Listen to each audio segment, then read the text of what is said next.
أعوذ بالله من الشيطان الرجيم. بسم الله الرحمن الرحيم. ألف لام ميم. ذلك الكتاب لا ريب فيه هدى للمتقين الذين يؤمنون بالغيب ويقيمون الصلاة ومما رزقناهم ينفقون والذين يؤمنون بما أنزل إليك وما أنزل من قبلك وبالآخرة هم يوقنون أولئك على هدى من ربهم وأولئك هم المفلحون. إن الذين كفروا سواء عليهم أأنذرتهم أم لم تنذرهم لا يؤمنون ختم الله على قلوبهم وعلى سمعهم وعلى أبصارهم غشاوة ولهم عذاب عظيم. ومن الناس من يقول آمنا بالله وباليوم الآخر وما هم بمؤمنين يخادعون الله والذين آمنوا وما يخدعون إلا أنفسهم وما يشعرون في قلوبهم مرض فزادهم الله مرضا ولهم عذاب أليم بما كانوا يكذبون. وإذا قيل لهم لا تفسدوا في الأرض قالوا إنما نحن مصلحون ألا إنهم هم المفسدون ولكن لا يشعرون. وإذا قيل لهم آمنوا كما آمن الناس قالوا أنؤمن كما آمن السفهاء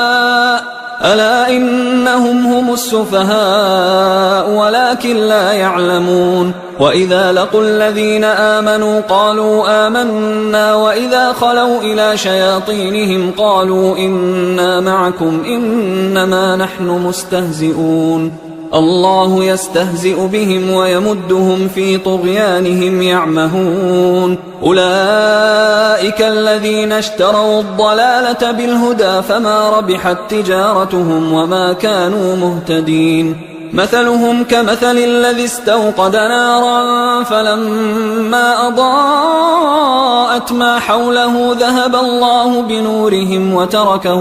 وتركهم في ظلمات لا يبصرون صم بكم عمي فهم لا يرجعون. أو كصيب من السماء فيه ظلمات ورعد وبرق يجعلون أصابعهم في آذانهم من الصواعق حذر الموت والله محيط بالكافرين. يكاد البرق يخطف أبصارهم كلما أضاء لهم مشوا فيه وإذا أظلم عليهم قاموا ولو شاء الله لذهب بسمعهم وأبصارهم إن الله على كل شيء قدير. يا أيها الناس اعبدوا ربكم الذي خلقكم والذين من قبلكم لعلكم تتقون الذي جعل لكم الأرض فراشا والسماء بناء وأنزل من السماء ماء فأخرج به من الثمرات رزقا لكم فلا تجعلوا لله أندادا وأنتم تعلمون. وإن كنتم في ريب مما نزلنا على عبدنا فأتوا بسورة من مثله وادعوا شهداءكم من دون الله إن كنتم صادقين فإن لم تفعلوا ولن تفعلوا فاتقوا النار التي وقودها الناس والحجارة أعدت للكافرين. وبشر الذين آمنوا وعملوا الصالحات أن لهم جنات تجري من تحتها الأنهار كلما رزقوا منها من ثمرة رزقا قالوا هذا الذي رزقنا من قبل وأتوا به متشابها ولهم فيها أزواج مطهرة وهم فيها خالدون. إن الله لا يستحيي أن يضرب مثلا ما بعوضة فما فوقها فأما الذين آمنوا فيعلمون أنه الحق من ربهم وأما الذين كفروا فيقولون ماذا أراد الله بهذا مثلا يضل به كثيرا ويهدي به كثيرا وما يضل به إلا الفاسقين الذين ينقضون عهد الله من بعد ميثاقه ويقطعون ما أمر الله به أن يوصل ويفسدون في الأرض أولئك هم الخاسرون. كيف تكفرون بالله وكنتم أمواتا فأحياكم ثم يميتكم ثم يحييكم ثم إليه ترجعون. هو الذي خلق لكم ما في الأرض جميعا ثم استوى إلى السماء فسواهن 7 سماوات وهو بكل شيء عليم. وإذ قال ربك للملائكة إني جاعل في الأرض خليفة قالوا أتجعل فيها من يفسد فيها ويسفك الدماء ونحن نسبح بحمدك ونقدس لك قال إني أعلم ما لا تعلمون. وعلم آدم الأسماء كلها ثم عرضهم على الملائكة فقال أنبئوني بأسماء هؤلاء إن كنتم صادقين. قالوا سبحانك لا علم لنا إلا ما علمتنا إنك أنت العليم الحكيم. قال يا آدم أنبئهم بأسمائهم فلما أنبأهم بأسمائهم قال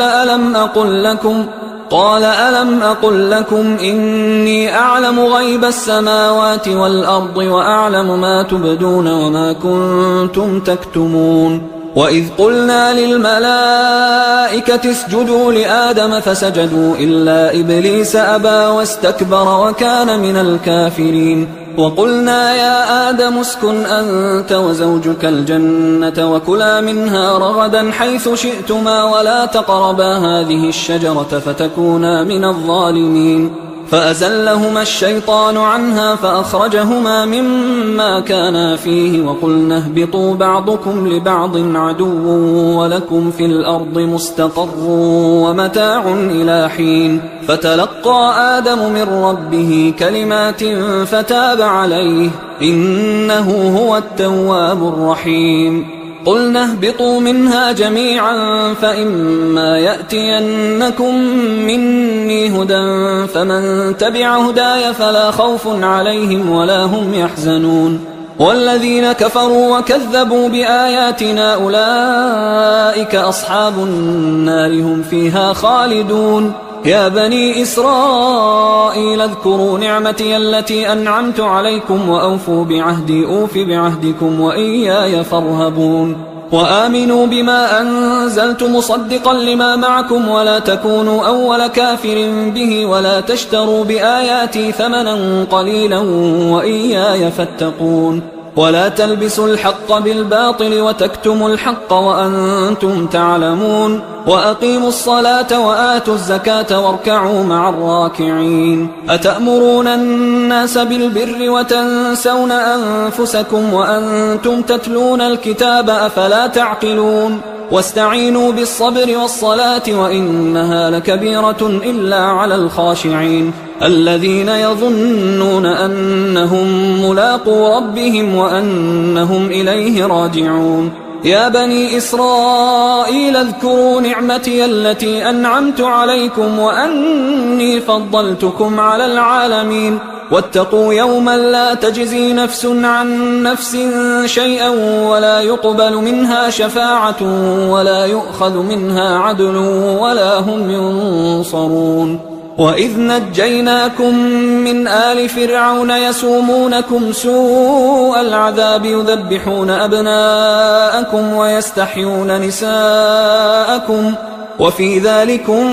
بلاء من ربكم عظيم. وإذ فرقنا بكم البحر فأنجيناكم وأغرقنا آل فرعون وأنتم تنظرون. وإذ واعدنا موسى 40 ليلة ثم اتخذتم العجل من بعده وأنتم ظالمون. ثم عفونا عنكم من بعد ذلك لعلكم تشكرون وإذ آتينا موسى الكتاب والفرقان لعلكم تهتدون وإذ قال موسى لقومه يا قوم إنكم ظلمتم أنفسكم باتخاذكم العجل فتوبوا إلى بارئكم فاقتلوا أنفسكم ذلكم خير لكم عند بارئكم فتاب عليكم إنه هو التواب الرحيم وإذ قلتم يا موسى لن نؤمن لك حتى نرى الله جهرة فأخذتكم الصاعقة وأنتم تنظرون ثم بعثناكم من بعد موتكم لعلكم تشكرون وظللنا عليكم الغمام وأنزلنا عليكم المن والسلوى كلوا من طيبات ما رزقناكم وما ظلمونا ولكن كانوا أنفسهم يظلمون وإذ قلنا ادخلوا هذه القرية فكلوا منها حيث شئتم رغدا وادخلوا الباب سجدا وقولوا حطة نغفر لكم خطاياكم وسنزيد المحسنين فبدل الذين ظلموا قولا غير الذي قيل لهم فأنزلنا على الذين ظلموا رجزا من السماء بما كانوا يفسقون وإذ استسقى موسى لقومه فقلنا اضرب بعصاك الحجر فانفجرت منه 12 عينا قد علم كل أناس مشربهم كلوا واشربوا من رزق الله ولا تعثوا في الأرض مفسدين وإذ قلتم يا موسى لن نصبر على طعام واحد فادع لنا ربك يخرج لنا مما تنبت الأرض من بقلها وقثائها وفومها وعدسها وبصلها قال أتستبدلون الذي هو أدنى بالذي هو خير اهبطوا مصرا فإن لكم ما سألتم وضربت عليهم الذلة والمسكنة وباءوا بغضب من الله ذلك بأنهم كانوا يكفرون بآيات الله ويقتلون النبيين بغير الحق ذلك بما عصوا وكانوا يعتدون إن الذين آمنوا والذين هادوا والنصارى والصابئين من آمن بالله واليوم الآخر وعمل صالحا فلهم أجرهم عند ربهم ولا خوف عليهم ولا هم يحزنون وإذ أخذنا ميثاقكم ورفعنا فوقكم الطور خذوا ما آتيناكم بقوة واذكروا ما فيه لعلكم تتقون ثم توليتم من بعد ذلك فلولا فضل الله عليكم ورحمته لكنتم من الخاسرين ولقد علمتم الذين اعتدوا منكم في السبت فقلنا لهم كونوا قردة خاسئين فجعلناها نكالا لما بين يديها وما خلفها وموعظة للمتقين وإذ قال موسى لقومه إن الله يأمركم أن تذبحوا بقرة قالوا أتتخذنا هزوا قال أعوذ بالله أن أكون من الجاهلين قالوا ادع لنا ربك يبين لنا ما هي قال إنه يقول إنها بقرة لا فارض ولا بكر عوان بين ذلك فافعلوا ما تؤمرون قالوا ادع لنا ربك يبين لنا ما لونها قال إنه يقول إنها بقرة صفراء فاقع لونها تسر الناظرين قالوا ادع لنا ربك يبين لنا ما هي إن البقرة شابه علينا وإنا إن شاء الله لمهتدون قال إنه يقول إنها بقرة لا ذلول تثير الأرض ولا تسقي الحرث مسلمة لا شية فيها قالوا الآن جئت بالحق فذبحوها وما كادوا يفعلون وإذ قتلتم نفسا فادارأتم فيها والله مخرج ما كنتم تكتمون فقلنا اضربوه ببعضها كذلك يحيي الله الموتى ويريكم آياته لعلكم تعقلون ثم قست قلوبكم من بعد ذلك فهي كالحجارة أو أشد قسوة وإن من الحجارة لما يتفجر منه الأنهار وإن منها لما يشقق فيخرج منه الماء وإن منها لما يهبط من خشية الله وما الله بغافل عما تعملون أفتطمعون أن يؤمنوا لكم وقد كان فريق منهم يسمعون كلام الله ثم يحرفونه من بعد ما عقلوه وهم يعلمون وإذا لقوا الذين آمنوا قالوا آمنا وإذا خلا بعضهم إلى بعض قالوا أتحدثونهم بما فتح الله عليكم ليحاجوكم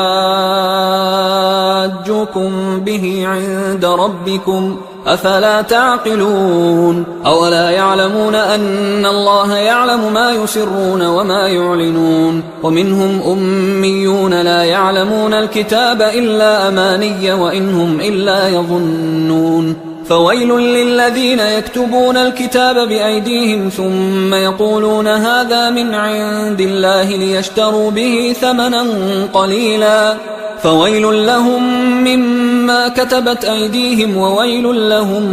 مما يكسبون وقالوا لن تمسنا النار إلا أياما معدودة قل أتخذتم عند الله عهدا فلن يخلف الله عهده أم تقولون على الله ما لا تعلمون بلى من كسب سيئة وأحاطت به خطيئته فأولئك أصحاب النار هم فيها خالدون والذين آمنوا وعملوا الصالحات أولئك أصحاب الجنة هم فيها خالدون وإذ أخذنا ميثاق بني إسرائيل لا تعبدون إلا الله وبالوالدين إحسانا وذي القربى واليتامى والمساكين وقولوا للناس حسنا وأقيموا الصلاة وآتوا الزكاة ثم توليتم إلا قليلا منكم وأنتم معرضون وإذ أخذنا ميثاقكم لا تسفكون دماءكم ولا تخرجون أنفسكم من دياركم ثم أقررتم وأنتم تشهدون ثم أنتم هؤلاء تقتلون أنفسكم وتخرجون فريقا منكم من ديارهم تظاهرون عليهم بالإثم والعدوان وإن يأتوكم أسارى تفادوهم وهو محرم عليكم إخراجهم أفتؤمنون ببعض الكتاب وتكفرون ببعض فما جزاء من يفعل ذلك منكم إلا خزي في الحياة الدنيا ويوم القيامة يردون إلى أشد العذاب وما الله بغافل عما تعملون أولئك الذين اشتروا الحياة الدنيا بالآخرة فلا يخفف عنهم العذاب ولا هم ينصرون ولقد آتينا موسى الكتاب وقفينا من بعده بالرسل وآتينا عيسى ابن مريم البينات وأيدناه بروح القدس أفكلما جاءكم رسول بما لا تهوى أنفسكم استكبرتم ففريقا كذبتم وفريقا تقتلون وقالوا قلوبنا غلف بل لعنهم الله بكفرهم فقليلا ما يؤمنون ولما جاءهم كتاب من عند الله مصدق لما معهم وكانوا من قبل يستفتحون على الذين كفروا فلما جاءهم ما عرفوا كفروا به فلعنة الله على الكافرين بئس ما اشتروا به أنفسهم أن يكفروا بما أنزل الله بغيا أن ينزل الله من فضله على من يشاء من عباده فباءوا بغضب على غضب وللكافرين عذاب مهين وإذا قيل لهم آمنوا بما أنزل الله قالوا نؤمن بما أنزل علينا ويكفرون بما وراءه وهو الحق مصدقا لما معهم قل فلم تقتلون أنبياء الله من قبل إن كنتم مؤمنين ولقد جاءكم موسى بالبينات ثم اتخذتم العجل من بعده وأنتم ظالمون وإذ أخذنا ميثاقكم ورفعنا فوقكم الطور خذوا ما آتيناكم بقوة واسمعوا قالوا سمعنا وعصينا وأشربوا في قلوبهم العجل بكفرهم قل بئس ما يأمركم به إيمانكم إن كنتم مؤمنين قل إن كانت لكم الدار الآخرة عند الله خالصة من دون الناس فتمنوا الموت إن كنتم صادقين ولن يتمنوه أبدا بما قدمت أيديهم والله عليم بالظالمين ولتجدنهم أحرص الناس على حياة ومن الذين أشركوا يود أحدهم لو يعمر 1000 سنة وما هو بمزحزحه من العذاب أن يعمر والله بصير بما يعملون قل من كان عدوا لجبريل فإنه نزله على قلبك بإذن الله مصدقا لما بين يديه وهدى وبشرى للمؤمنين من كان عدوا لله وملائكته ورسله وجبريل وميكال فإن الله عدو للكافرين ولقد أنزلنا إليك آيات بينات وما يكفر بها إلا الفاسقون أوكلما عاهدوا عهدا نبذه فريق منهم بل أكثرهم لا يؤمنون ولما جاءهم رسول من عند الله مصدق لما معهم نبذ فريق من الذين أوتوا الكتاب كتاب الله وراء ظهورهم كأنهم لا يعلمون واتبعوا ما تتلو الشياطين على ملك سليمان وما كفر سليمان ولكن الشياطين كفروا يعلمون الناس السحر وما أنزل على الملكين ببابل هاروت وماروت وما يعلمان من أحد حتى يقولا إنما نحن فتنة فلا تكفر فيتعلمون منهما ما يفرقون به بين المرء وزوجه وما هم بضارين به من أحد إلا بإذن الله ويتعلمون ما يضرهم ولا ينفعهم ولقد علموا لمن اشتراه ما له في الآخرة من خلاق ولبئس ما شروا به أنفسهم لو كانوا يعلمون ولو أنهم آمنوا واتقوا لمثوبة من عند الله خير لو كانوا يعلمون يا أيها الذين آمنوا لا تقولوا راعنا وقولوا انظرنا واسمعوا وللكافرين عذاب أليم ما يود الذين كفروا من أهل الكتاب ولا المشركين أن ينزل عليكم من خير من ربكم والله يختص برحمته من يشاء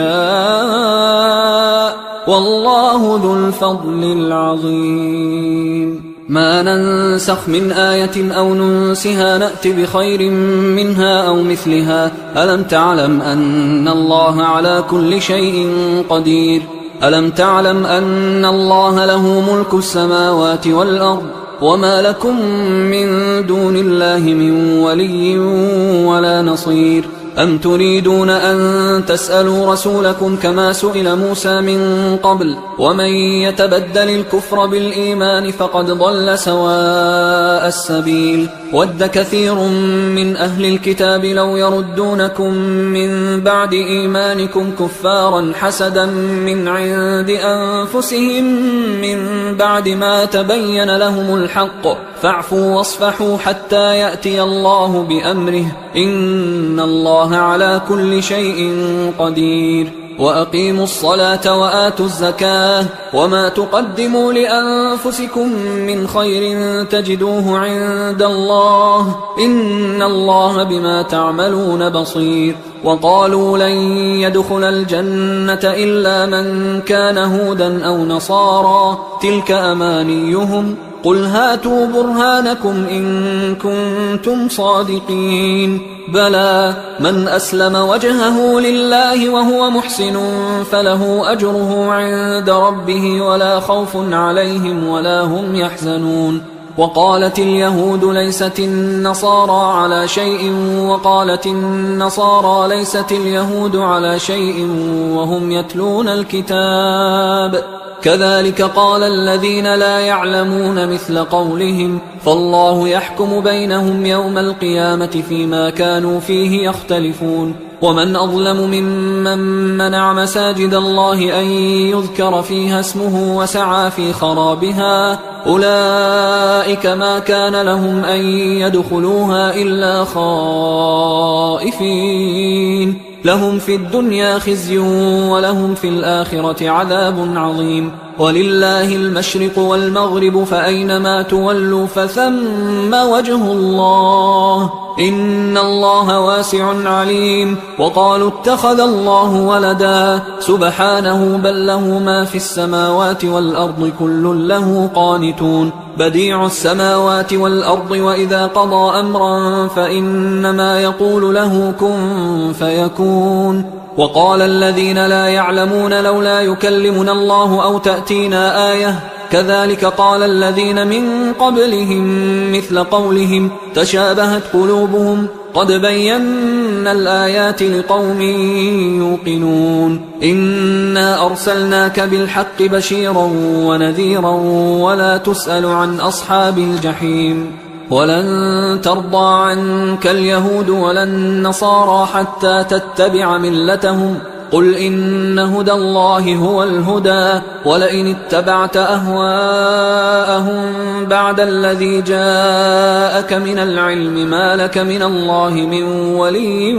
ولا نصير. الذين آتيناهم الكتاب يتلونه حق تلاوته أولئك يؤمنون به ومن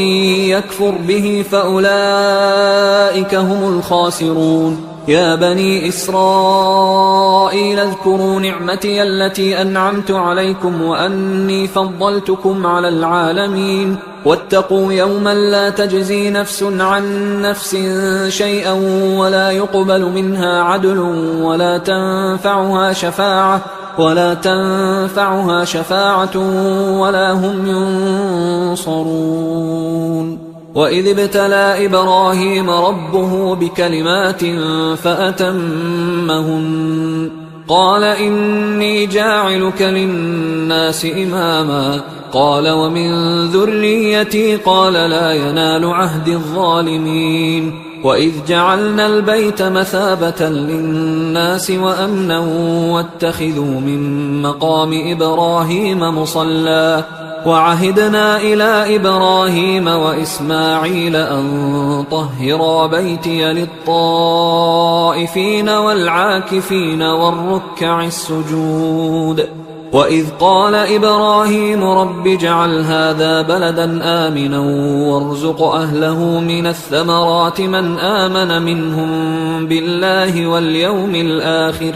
قال ومن كفر فأمتعه قليلا ثم أضطره إلى عذاب النار وبئس المصير. وإذ يرفع إبراهيم القواعد من البيت وإسماعيل ربنا تقبل منا إنك أنت السميع العليم ربنا وجعلنا مسلمين لك ومن ذريتنا أمة مسلمة لك وأرنا مناسكنا وتب علينا إنك أنت التواب الرحيم ربنا وبعث فيهم رسولا منهم يتلو عليهم آياتك ويعلمهم الكتاب والحكمة ويزكيهم إنك أنت العزيز الحكيم. ومن يرغب عن ملة إبراهيم إلا من سفه نفسه ولقد اصطفيناه في الدنيا وإنه في الآخرة لمن الصالحين. إذ قال له ربه أسلم قال أسلمت لرب العالمين. ووصى بها إبراهيم بنيه ويعقوب يا بني إن الله اصطفى لكم الدين فلا تموتن إلا وأنتم مسلمون. أم كنتم شهداء إذ حضر يعقوب الموت إذ قال لبنيه ما تعبدون من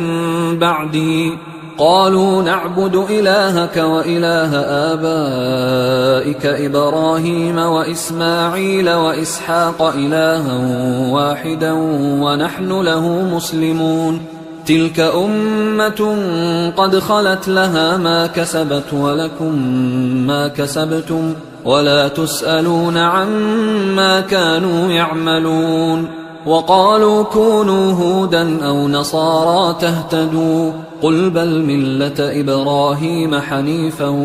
وما كان من المشركين. قولوا آمنا بالله وما أنزل إلينا وما أنزل إلى إبراهيم وإسماعيل وإسحاق ويعقوب والأسباط وما أوتي موسى وعيسى وما أوتي النبيون من ربهم لا نفرق بين أحد منهم ونحن له مسلمون. فإن آمنوا بمثل ما آمنتم به فقد اهتدوا وإن تولوا فإنما هم في شقاق فسيكفيكهم الله وهو السميع العليم. صبغة الله ومن أحسن من الله صبغة ونحن له عابدون. قل أتحاجوننا في الله وهو ربنا وربكم ولنا أعمالنا ولكم أعمالكم ونحن له مخلصون. أم تقولون إن إبراهيم وإسماعيل وإسحاق ويعقوب والأسباط كانوا هودا أو نصارى قل أأنتم أعلم أم الله ومن أظلم ممن كتم شهادة عنده من الله وما الله بغافل عما تعملون. تلك أمة قد خلت لها ما كسبت ولكم ما كسبتم ولا تسألون عما كانوا يعملون. سيقول السفهاء من الناس ما ولاهم عن قبلتهم التي كانوا عليها قل لله المشرق والمغرب يهدي من يشاء إلى صراط مستقيم. وكذلك جعلناكم أمة وسطا لتكونوا شهداء على الناس ويكون الرسول عليكم شهيدا. وما جعلنا القبلة التي كنت عليها إلا لنعلم من يتبع الرسول ممن ينقلب على عقبيه وإن كانت لكبيرة إلا على الذين هدى الله وما كان الله ليضيع إيمانكم إن الله بالناس لرؤوف رحيم. قد نرى تقلب وجهك في السماء فلنولينك قبلة ترضاها فول وجهك شطر المسجد الحرام وحيث ما كنتم فولوا وجوهكم شطره وإن الذين أوتوا الكتاب ليعلمون أنه الحق من ربهم وما الله بغافل عما يعملون. ولئن أتيت الذين أوتوا الكتاب بكل آية ما تبعوا قبلتك وما أنت بتابع قبلتهم وما بعضهم بتابع قبلة بعض ولئن اتبعت أهواءهم من بعد ما جاءك من العلم إنك إذا لمن الظالمين. الذين آتيناهم الكتاب يعرفونه كما يعرفون أبناءهم وإن فريقا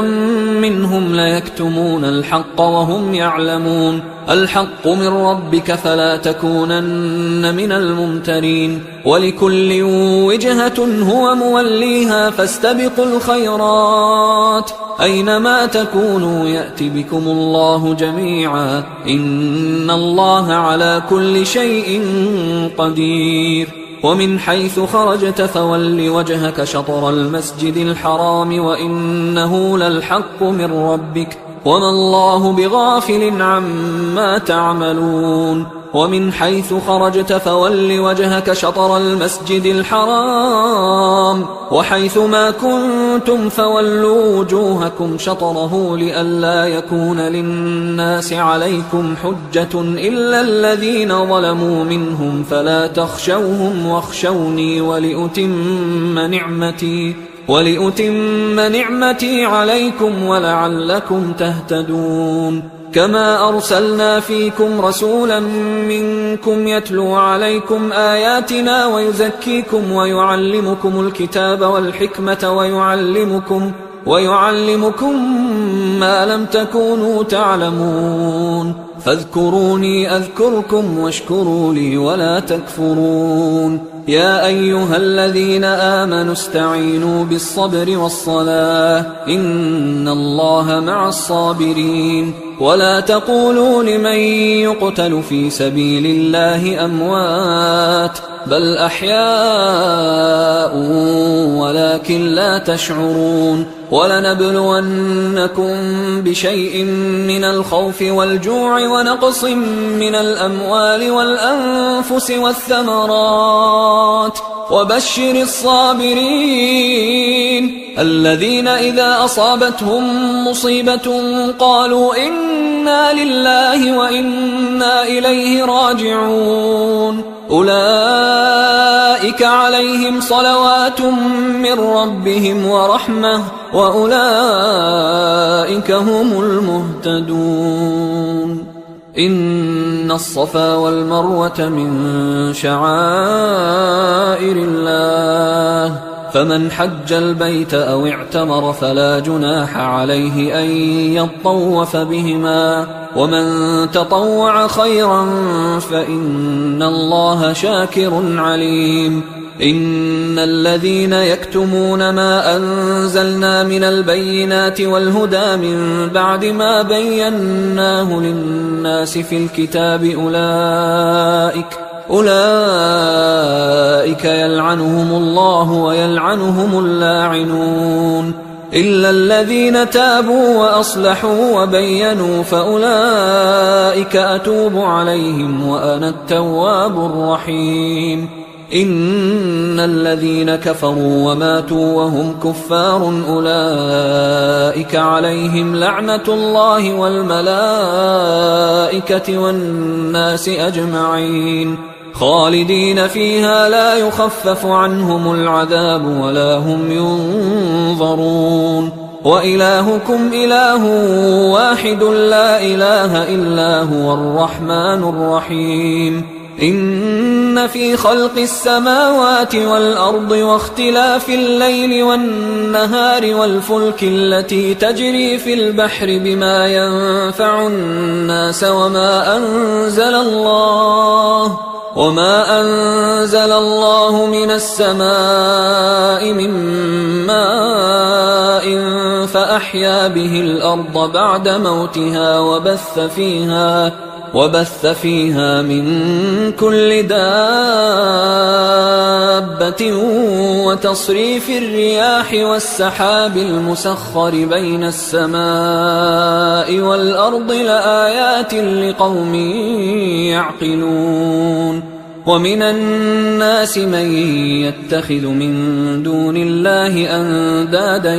يحبونهم كحب الله والذين آمنوا أشد حبا لله ولو يرى الذين ظلموا إذ يرون العذاب أن القوة لله جميعا وأن الله شديد العذاب إذ تبرأ الذين اتبعوا من الذين اتبعوا ورأوا العذاب وتقطعت بهم الأسباب وقال الذين اتبعوا لو أن لنا كرة فنتبرأ منهم كما تبرأوا منا كذلك يريهم الله أعمالهم حسرات عليهم وما هم بخارجين من النار يا أيها الناس كلوا مما في الأرض حلالا طيبا ولا تتبعوا خطوات الشيطان إنه لكم عدو مبين إنما يأمركم بالسوء والفحشاء وأن تقولوا على الله ما لا تعلمون وإذا قيل لهم اتبعوا ما أنزل الله قالوا بل نتبع ما ألفينا عليه آباءنا أولو كان آباؤهم لا يعقلون شيئا ولا يهتدون ومثل الذين كفروا كمثل الذي ينعق بما لا يسمع إلا دعاء ونداء صم بكم عمي فهم لا يعقلون يا أيها الذين آمنوا كلوا من طيبات ما رزقناكم واشكروا لله إن كنتم إياه تعبدون إنما حرم عليكم الميتة والدم ولحم الخنزير وما أهل به لغير الله فمن اضطر غير باغ ولا عاد فلا إثم عليه إن الله غفور رحيم إن الذين يكتمون ما أنزل الله من الكتاب ويشترون به ثمنا قليلا أولئك ما يأكلون في بطونهم إلا النار ولا يكلمهم الله يوم القيامة ولا يزكيهم ولهم عذاب أليم أولئك الذين اشتروا الضلالة بالهدى والعذاب بالمغفرة فما أصبرهم على النار ذلك بأن الله نزل الكتاب بالحق وإن الذين اختلفوا في الكتاب لفي شقاق بعيد ليس البر أن تولوا وجوهكم قبل المشرق والمغرب ولكن البر من آمن بالله واليوم الآخر والملائكة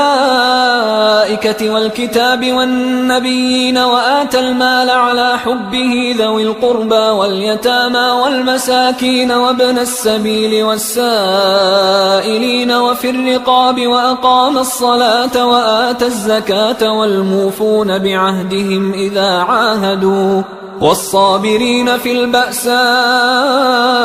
والضراء وحين البأس أولئك الذين صدقوا وأولئك هم المتقون يا أيها الذين آمنوا كتب عليكم القصاص في القتلى الحر بالحر والعبد بالعبد والأنثى بالأنثى فمن عفي له من أخيه شيء فاتباع بالمعروف وأداء إليه بإحسان ذلك تخفيف من ربكم ورحمة فمن اعتدى بعد ذلك فله عذاب أليم ولكم في القصاص حياة يا أولي الألباب لعلكم تتقون كتب عليكم إذا حضر أحدكم الموت إن ترك خيرا الوصية للوالدين والأقربين بالمعروف حقا على المتقين فمن بدله بعدما سمعه فإنما إثمه على الذين يبدلونه إن الله سميع عليم فمن خاف من موص جنفا أو إثما فأصلح بينهم فلا إثم عليه إن الله غفور رحيم. يا أيها الذين آمنوا كتب عليكم الصيام كما كتب على الذين من قبلكم لعلكم تتقون أياما معدودات، فمن كان منكم مريضا أو على سفر فعدة من أيام أخر، وعلى الذين يطيقونه فدية طعام مسكين، فمن تطوع خيرا فهو خير له، وأن تصوموا خير لكم إن كنتم تعلمون. شهر رمضان الذي أنزل فيه القرآن هدى للناس وبينات من الهدى والفرقان، فمن شهد منكم الشهر فليصمه، ومن كان مريضا أو على سفر فعدة من أيام أخر، يريد الله بكم اليسر ولا يريد بكم العسر ولتكملوا العدة ولتكبروا الله على ما هداكم ولعلكم تشكرون. وإذا سألك عبادي عني فإني قريب أجيب دعوة الداعي إذا دعان، فليستجيبوا لي وليؤمنوا بي لعلهم يرشدون. أحل لكم ليلة الصيام الرفث إلى نسائكم هن لباس لكم وأنتم لباس لهن، علم الله أنكم كنتم تختانون أنفسكم فتاب عليكم وعفى عنكم، فالآن باشروهن وابتغوا ما كتب الله لكم، وكلوا واشربوا حتى يتبين لكم الخيط الأبيض من الخيط الأسود من الفجر، ثم أتموا الصيام إلى الليل، ولا تباشروهن وأنتم عاكفون في المساجد، تلك حدود الله فلا تقربوها، كذلك يبين الله آياته للناس لعلهم يتقون. ولا تأكلوا أموالكم بينكم بالباطل وتدلوا بها إلى الحكام لتأكلوا فريقا من أموال الناس بالإثم وأنتم تعلمون. يسألونك عن الأهلة قل هي مواقيت للناس والحج، وليس البر بأن تأتوا البيوت من ظهورها ولكن البر من اتقى، وأتوا البيوت من أبوابها واتقوا الله لعلكم تفلحون. وقاتلوا في سبيل الله الذين يقاتلونكم ولا تعتدوا إن الله لا يحب المعتدين. وقتلوهم حيث ثقفتموهم وأخرجوهم من حيث أخرجوكم والفتنة أشد من القتل، ولا تقاتلوهم عند المسجد الحرام حتى يقاتلوكم فيه، فإن قاتلوكم فاقتلوهم، كذلك جزاء الكافرين، فإن انتهوا فإن الله غفور رحيم. وقاتلوهم حتى لا تكون فتنة ويكون الدين لله، فإن انتهوا فلا عدوان إلا على الظالمين. الشهر الحرام بالشهر الحرام والحرمات قصاص، فمن اعتدى عليكم فاعتدوا عليه بمثل ما اعتدى عليكم، واتقوا الله واعلموا أن الله مع المتقين. وأنفقوا في سبيل الله ولا تلقوا بأيديكم إلى التهلكة وأحسنوا إن الله يحب المحسنين. وأتموا الحج والعمرة لله، فإن أحصرتم فما استيسر من الهدي، ولا تحلقوا رؤوسكم حتى يبلغ الهدي محله، فمن كان منكم مريضا أو به أذى من رأسه ففدية من صيام أو صدقة أو نسك، فإذا أمنتم فمن تمتع بالعمرة إلى الحج فما استيسر من الهدي، فمن لم يجد فصيام 3 أيام في الحج و7 إذا رجعتم، تلك 10 كاملة، ذلك لمن لم يكن أهله حاضر المسجد الحرام. واتقوا الله واعلموا أن الله شديد العقاب. الحج أشهر معلومات، فمن فرض فيهن الحج فلا رفث ولا فسوق ولا جدال في الحج وما تفعلوا من خير يعلمه الله وتزودوا فإن خير الزاد التقوى واتقون يا أولي الألباب ليس عليكم جناح أن تبتغوا فضلا من ربكم فإذا أفضتم من عرفات فاذكروا الله عند المشعر الحرام واذكروه كما هداكم وإن كنتم من قبله لمن الضالين ثم أفيضوا من حيث أفاض الناس واستغفروا الله إن الله غفور رحيم فإذا قضيتم مناسككم فاذكروا الله كذكركم آباءكم أو أشد ذكرا فمن الناس من يقول ربنا آتنا في الدنيا وما له في الآخرة من خلاق ومنهم من يقول ربنا آتنا في الدنيا حسنة وفي الآخرة حسنة وقنا عذاب النار أولئك لهم نصيب مما كسبوا والله سريع الحساب واذكروا الله في أيام معدودات فمن تعجل في يومين فلا إثم عليه ومن تأخر فلا إثم عليه لمن اتقى واتقوا الله واعلموا أنكم إليه تحشرون ومن الناس من يعجبك قوله في الحياة الدنيا ويشهد الله على ما في قلبه وهو ألد الخصام وإذا تولى سعى في الأرض ليفسد فيها ويهلك الحرث والنسل والله لا يحب الفساد وإذا قيل له اتق الله أخذته العزة بالإثم فحسبه جهنم ولبئس المهاد ومن الناس من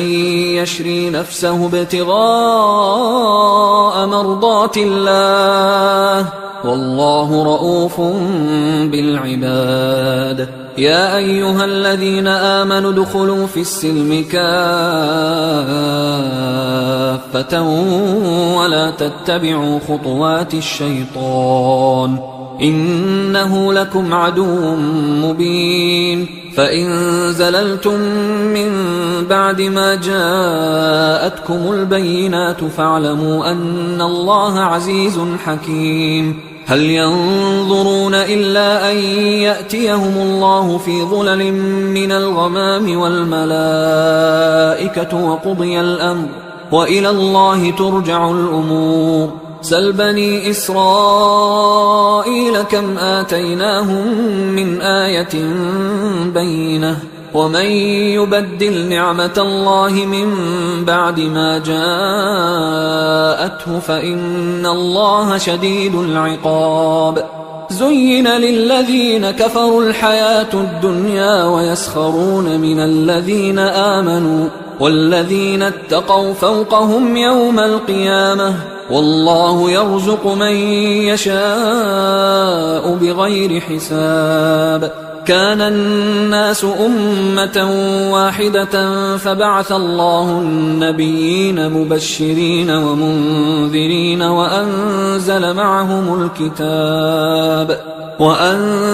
معهم الكتاب بالحق ليحكم بين الناس فيما اختلفوا فيه وما اختلف فيه إلا الذين أوتوه من بعد ما جاءتهم البينات بغيا بينهم فهدى الله الذين آمنوا لما اختلفوا فيه من الحق بإذنه والله يهدي من يشاء إلى صراط مستقيم أم حسبتم أن تدخلوا الجنة ولما يأتكم مثل الذين خلوا من قبلكم مستهم البأساء والضراء وزلزلوا حتى يقول الرسول والذين آمنوا معه متى نصر الله ألا إن نصر الله قريب يسألونك ماذا ينفقون قل ما أنفقتم من خير فللوالدين والأقربين واليتامى والمساكين وابن السبيل وما تفعلوا من خير فإن الله به عليم كتب عليكم القتال وهو كره لكم وعسى أن تكرهوا شيئا وهو خير لكم وعسى أن تحبوا شيئا وهو شر لكم والله يعلم وأنتم لا تعلمون يسألونك عن الشهر الحرام قتال فيه قل قتال فيه كبير وصد عن سبيل الله وكفر به والمسجد الحرام وإخراج أهله منه أكبر عند الله والفتنة أكبر من القتل ولا يزالون يقاتلونكم حتى يردوكم عن دينكم إن استطاعوا ومن يرتدد منكم عن دينه فيمت وهو كافر فأولئك حبطت أعمالهم في الدنيا والآخرة وأولئك أصحاب النار هم فيها خالدون إن الذين آمنوا والذين هاجروا وجاهدوا في سبيل الله أولئك يرجون رحمة الله والله غفور رحيم يسألونك عن الخمر والميسر قل فيهما إثم كبير ومنافع للناس وإثمهما أكبر من نفعهما ويسألونك ماذا ينفقون قل العفو كذلك يبين الله لكم الآيات لعلكم تتفكرون في الدنيا والآخرة ويسألونك عن اليتامى قل إصلاح لهم خير وإن تخالطوهم فإخوانكم والله يعلم المفسد من المصلح ولو شاء الله لأعنتكم إن الله عزيز حكيم ولا تنكحوا المشركات حتى يؤمنوا ولأمة مؤمنة خير من مشركة ولو أعجبتكم ولا تنكحوا المشركين حتى يؤمنوا ولعبد مؤمن خير من مشرك ولو أعجبكم أولئك يدعون إلى النار والله يدعو إلى الجنة والمغفرة بإذنه ويبين آياته للناس لعلهم يتذكرون ويسألونك عن المحيض قل هو أذى فاعتزلوا النساء في المحيض ولا تقربوهن حتى يطهرن فإذا تطهرن فأتوهن من حيث أمركم الله إن الله يحب التوابين ويحب المتطهرين نساؤكم حرث لكم فأتوا حرثكم أنى شئتم وقدموا لأنفسكم واتقوا الله واعلموا أنكم ملاقوه وبشر المؤمنين ولا تجعلوا الله عرضة لأيمانكم أن تبروا وتتقوا وتصلحوا بين الناس والله سميع عليم لا يؤاخذكم الله باللغو في أيمانكم ولكن يؤاخذكم بما كسبت قلوبكم والله غفور حليم للذين يؤلون من نسائهم تربص 4 أشهر فإن فاءوا فإن الله غفور رحيم وإن عزموا الطلاق فإن الله سميع عليم والمطلقات يتربصن بأنفسهن 3 قروء ولا يحل لهن أن يكتمن ما خلق الله في أرحامهن إن كن يؤمن بالله واليوم الآخر وبعولتهن أحق بردهن في ذلك إن أرادوا إصلاحا ولهن مثل الذي عليهن بالمعروف وللرجال عليهن درجة والله عزيز حكيم الطلاق 2 فإمساك بمعروف أو تسريح بإحسان ولا يحل لكم أن تأخذوا مما آتيتموهن شيئا إلا أن يخافا ألا يقيما حدود الله فإن خفتم ألا يقيما حدود الله فلا جناح عليهما فيما افتدت به، تلك حدود الله فلا تعتدوها، ومن يتعد حدود الله فأولئك هم الظالمون. فإن طلقها فلا تحل له من بعد حتى تنكح زوجا غيره، فإن طلقها فلا جناح عليهما أن يتراجعا إن ظنا أن يقيما حدود الله، وتلك حدود الله يبينها لقوم يعلمون. وإذا طلقتم النساء فبلغن أجلهن فأمسكوهن بمعروف أو سرحوهن بمعروف، ولا تمسكوهن ضرارا لتعتدوا، ومن يفعل ذلك فقد ظلم نفسه. ولا تتخذوا آيات الله هزوا، واذكروا نعمة الله عليكم وما أنزل عليكم من الكتاب والحكمة يعظكم به، واتقوا الله واعلموا أن الله بكل شيء عليم. وإذا طلقتم النساء فبلغن أجلهن فلا تعضلوهن أن ينكحن أزواجهن إذا تراضوا بينهم بالمعروف، ذلك يوعظ به من كان منكم يؤمن بالله واليوم الآخر، ذلكم أزكى لكم وأطهر، والله يعلم وأنتم لا تعلمون. والوالدات يرضعن أولادهن حولين كاملين لمن أراد أن يتم الرضاعة، وعلى المولود له رزقهن وكسوتهن بالمعروف، لا تكلف نفس إلا وسعها، لا تضار والدة بولدها ولا مولود له بولده، وعلى الوارث مثل ذلك، فإن أرادا فصالا عن تراض منهما وتشاور فلا جناح عليهما. وإن أردتم أن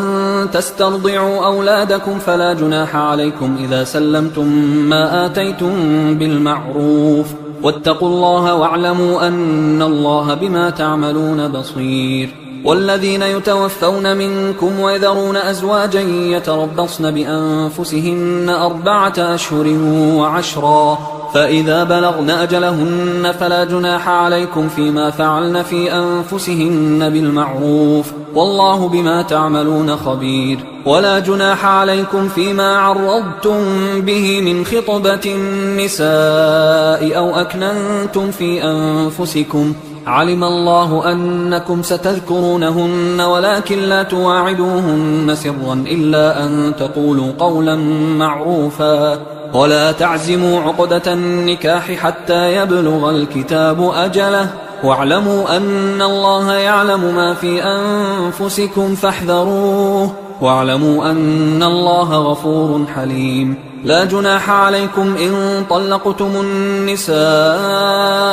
ما لم تمسوهن أو تفرضوا لهن فريضة، ومتعوهن على الموسع قدره وعلى المقتر قدره متاعا بالمعروف حقا على المحسنين. وإن طلقتموهن من قبل أن تمسوهن وقد فرضتم لهن فريضة فنصف ما فرضتم إلا أن يعفون أو يعفو الذي بيده عقدة النكاح، وأن تعفوا أقرب للتقوى، ولا تنسوا الفضل بينكم، إن الله بما تعملون بصير. حافظوا على الصلوات والصلاة الوسطى وقوموا لله قانتين، فإن خفتم فرجالا أو ركبانا، فإذا أمنتم فاذكروا الله كما علمكم ما لم تكونوا تعلمون. والذين يتوفون منكم ويذرون أزواجا وصية لأزواجهم متاعا إلى الحول غير إخراج، فإن خرجن فلا جناح عليكم فيما فعلن في أنفسهن من معروف، والله عزيز حكيم. وللمطلقات متاع بالمعروف حقا على المتقين، كذلك يبين الله لكم آياته لعلكم تعقلون. ألم تر إلى الذين خرجوا من ديارهم وهم ألوف حذر الموت فقال لهم الله موتوا ثم أحياهم، إن الله لذو فضل على الناس ولكن أكثر الناس لا يشكرون وقاتلوا في سبيل الله واعلموا أن الله سميع عليم من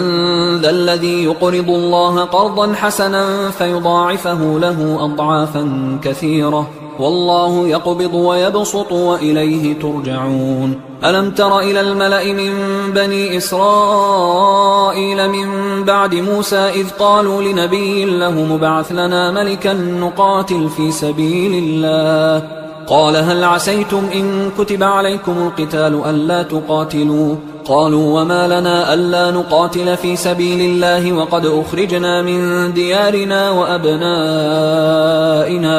فلما كتب عليهم القتال تولوا إلا قليلا منهم والله عليم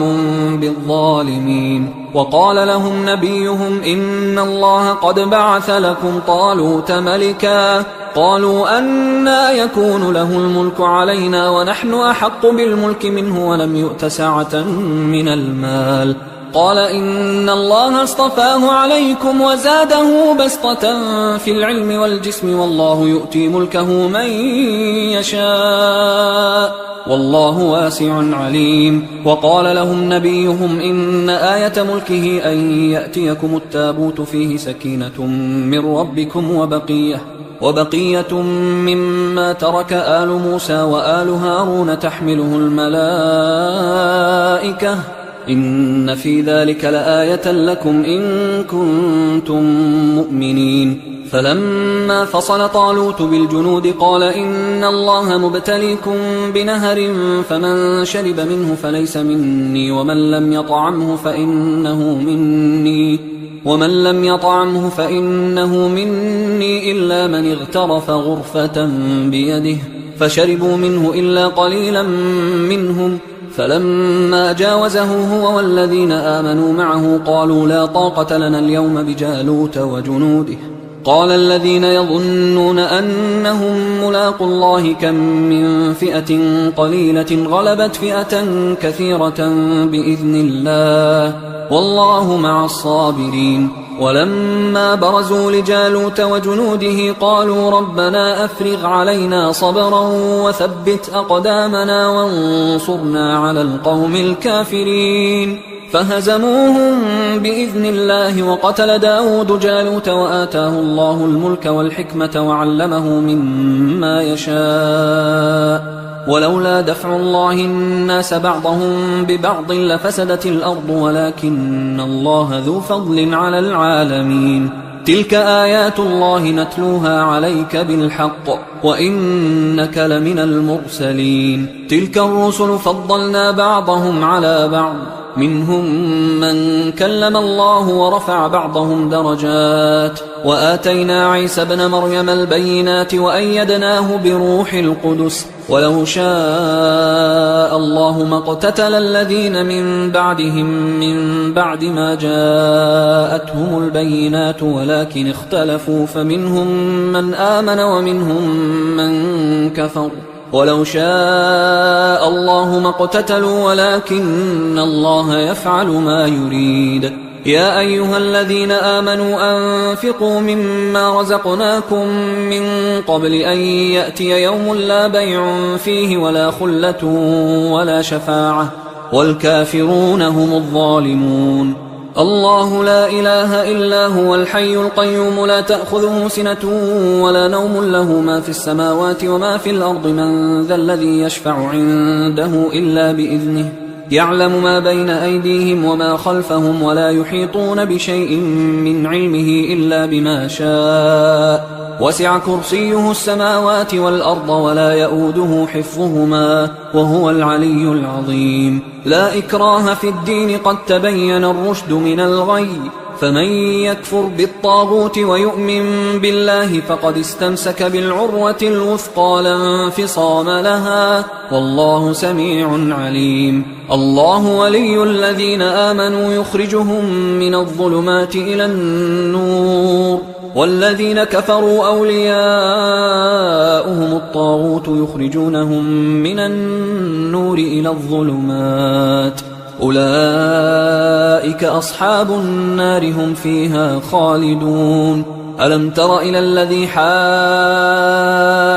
إبراهيم في ربه أن آتاه الله الملك إذ قال إبراهيم ربي الذي يحيي ويميت قال أنا أحيي وأميت. قال إبراهيم فإن الله يأتي بالشمس من المشرق فأت بها من المغرب فبهت الذي كفر والله لا يهدي القوم الظالمين. أو كالذي مر على قرية وهي خاوية على عروشها قال أنى يحيي هذه الله بعد موتها فأماته الله 100 عام ثم بعثه قال كم لبثت؟ قال لبثت يوما أو بعض يوم. قال بل لبثت 100 عام فانظر إلى طعامك وشرابك لم يتسنه وانظر إلى حمارك ولنجعلك آية للناس وانظر إلى العظام كيف ننشزها ثم نكسوها لحما فلما تبين له قال أعلم أن الله على كل شيء قدير. وإذ قال إبراهيم رب أرني كيف تحيي الموتى قال أولم تؤمن قال بلى ولكن ليطمئن قلبي قال فخذ 4 من الطير فصرهن إليك ثم اجعل على كل جبل منهن جزءا ثم ادعهن يأتينك سعيا واعلم أن الله عزيز حكيم. مثل الذين ينفقون أموالهم في سبيل الله كمثل حبة أنبتت 7 سنابل في كل سنبلة 100 حبة والله يضاعف لمن يشاء والله واسع عليم. الذين ينفقون أموالهم في سبيل الله ثم لا يتبعون ما أنفقوا منا ولا أذى لهم أجرهم عند ربهم ولا خوف عليهم ولا هم يحزنون. قول معروف ومغفرة خير من صدقة يتبعها أذى والله غني حليم. يا أيها الذين آمنوا لا تبطلوا صدقاتكم بالمن والأذى كالذي ينفق ماله رئاء الناس ولا يؤمن بالله واليوم الآخر فمثله كمثل صفوان عليه تراب فأصابه وابل فتركه صلدا لا يقدرون على شيء مما كسبوا والله لا يهدي القوم الكافرين. ومثل الذين ينفقون أموالهم ابتغاء مرضات الله وتثبيتا من أنفسهم كمثل جنة بربوة أصابها وابل فآتت أكلها ضعفين فإن لم يصبها وابل فطل والله بما تعملون بصير. أيود أحدكم أن تكون له جنة من نخيل وأعناب تجري من تحتها الأنهار له فيها من كل الثمرات وأصابه الكبر وله ذرية ضعفاء فأصابها إعصار فيه نار فاحترقت كذلك يبين الله لكم الآيات لعلكم تتفكرون. يا أيها الذين آمنوا أنفقوا من طيبات ما كسبتم ومما أخرجنا لكم من الأرض ولا تيمموا الخبيث منه تنفقون ولستم بآخذيه إلا أن تغمضوا فيه واعلموا أن الله غني حميد. الشيطان يعدكم الفقر ويأمركم بالفحشاء والله يعدكم مغفرة منه وفضلا والله واسع عليم. يؤتي الحكمة من يشاء ومن يؤت الحكمة فقد أوتي خيرا كثيرا وما يذكر إلا أولو الألباب. وما أنفقتم من نفقة أو نذرتم من نذر فإن الله يعلمه وما للظالمين من أنصار إن تبدوا الصدقات فنعما هي وإن تخفوها وتؤتوها الفقراء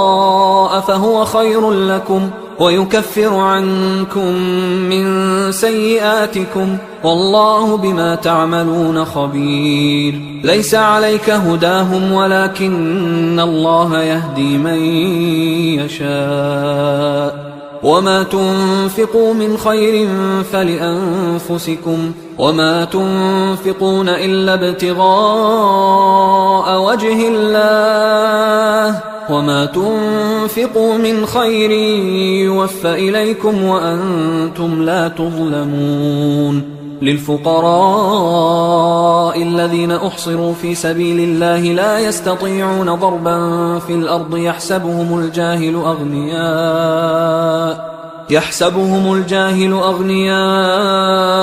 من التعفف تعرفهم بسيماهم لا يسألون الناس إلحافا وما تنفقوا من خير فإن الله به عليم الذين ينفقون أموالهم بالليل والنهار سرا وعلانية فلهم أجرهم عند ربهم ولا خوف عليهم ولا هم يحزنون الذين يأكلون الربا لا يقومون إلا كما يقوم الذي يتخبطه الشيطان من المس ذلك بأنهم قالوا إنما البيع مثل الربا وأحل الله البيع وحرم الربا فمن جاءه موعظة من ربه فانتهى فله ما سلف وأمره إلى الله ومن عاد فأولئك أصحاب النار هم فيها خالدون يمحق الله الربا ويربي الصدقات والله لا يحب كل كفار أثيم إن الذين آمنوا وعملوا الصالحات وأقاموا الصلاة وآتوا الزكاة لهم أجرهم عند ربهم ولا خوف عليهم ولا هم يحزنون يا أيها الذين آمنوا اتقوا الله وذروا ما بقي من الربا إن كنتم مؤمنين فإن لم تفعلوا فأذنوا بحرب من الله ورسوله وإن تبتم فلكم رؤوس أموالكم لا تظلمون ولا تظلمون وإن كان ذو عسرة فنظرة إلى ميسرة وأن تصدقوا خير لكم إن كنتم تعلمون واتقوا يوما ترجعون فيه إلى الله ثم توفى كل نفس ما كسبت وهم لا يظلمون يا أيها الذين آمنوا إذا تداينتم بدين إلى أجل مسمى فاكتبوه وليكتب بينكم كاتب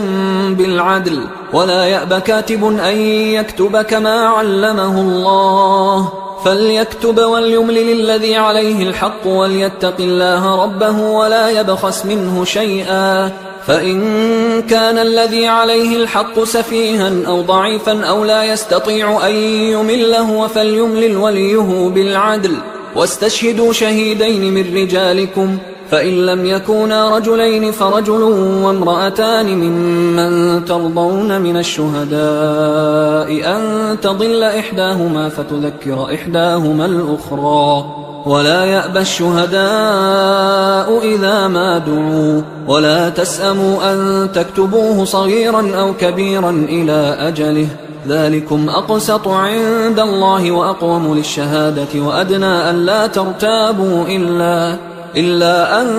تكون تجارة حاضرة تديرونها بينكم فليس عليكم جناح ألا تكتبوها وأشهدوا إذا تبايعتم ولا يضار